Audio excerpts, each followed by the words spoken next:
Grace and peace to you. I've been talking about blessing a lot this week in yesterday's video and my sermon on Sunday, and I wanted to talk about that word a little bit because I know there are some people who struggle with the idea of blessing, and maybe it could be helpful to unpack it some. And certainly we know that blessing gets used in a lot of ways in the church now, and a lot of them are, I think, unhelpful and kind of problematic.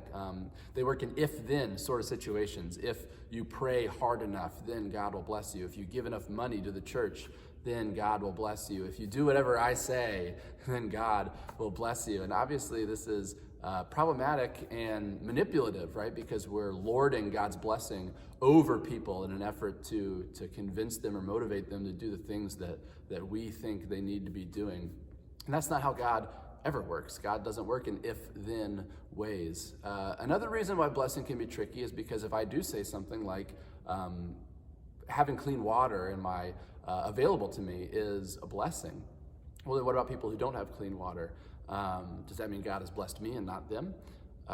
And that's not how God works either. And so that I think takes a little more time and nuance to unpack, but I will say that I think some things like that have more to do with how humans have distributed resources than the way that God has distributed blessing. I also think some things work in one direction, but not necessarily in the other. And so I think it works in this direction to say everything that we have is a gift from God, and therefore are blessings from God. That anything that is unearned and undeserved and is just given by God is a blessing to us. And so it doesn't take anything away from wrestling with this direction of things to also name the ways that God has poured out blessing upon us by gifting things.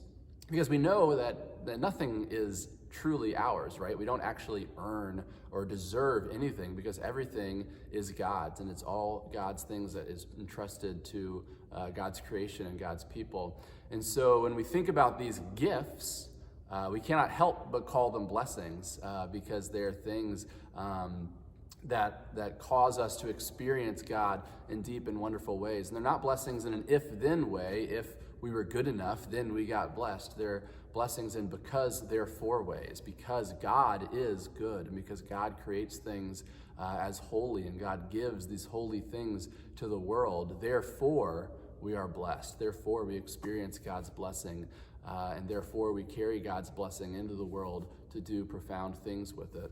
Remember that you are loved, and God's peace be with you.